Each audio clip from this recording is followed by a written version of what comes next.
ভিক্ষা চাইতে পারতো, কিন্তু এটা না করে উনি বললেন, এরে সীমার, আমি শেষ বেশ আল্লাহর কুদরতি পায়ে সেজদা দিয়ে 2টা রাকাত নামাজ আদায় করতে চাই।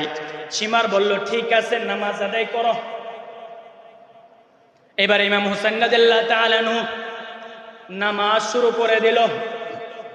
নামাজের মধ্যে আল্লাহর নবীর ভবিষ্যৎবাণীর কথা চিন্তা করে করে কাঁদতে লাগলো আর বলতে লাগলো, যেহেতু শহীদ হয়ে যাব, শেষ পর্যন্ত আল্লাহর কুদরতি পায়ে সেজদাটা দিয়া তারপরে আমি আমার রবের সাথে সাক্ষাৎ করতে চাই।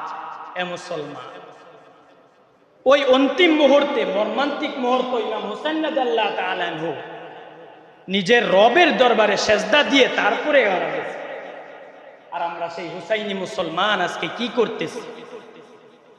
এ মুসলমান, এইবারে পাষণ্ড সীমা ইমাম হুসাইনকে জমিনের মধ্যে ফালাইয়া দিল। এইবার তার বুকের মধ্যে বসে তার কল্লাটা আলাদা করে দিল। ওই দিক দিয়া হযরত ইবনে আব্বাস রাদিয়াল্লাহু তাআলা আনহু স্বপ্নে দেখে আল্লাহর নবী সাল্লাল্লাহু আলাইহি ওয়াসাল্লাম দৌড়ায়, আর তার হাতের মধ্যে একটা পেয়ালা। আল্লাহর নবীকে স্বপ্ন দেখে ইবনে আব্বাস ডাক দিয়া বলে, নবী গো, আপনি কেন হাউমাউ করে কান্না করেন আর দৌড়ান?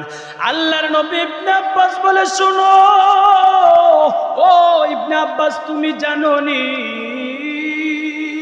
আমি কেন এই পেয়ালাটা লইয়া দৌড়াই?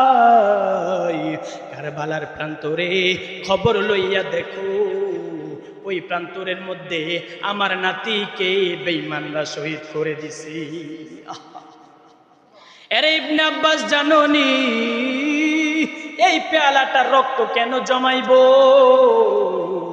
কাল কিয়ামতের ময়দানে আমি আমার আল্লাহর কাছে দরখাস্ত করব, মালিক রে, এই পেয়ালার মধ্যে আমার হুসাইনের রক্ত, আজকে এই রক্তটা দেখাইলাম, আমি তাদের বিচার চাই, তুমি বিচার করো।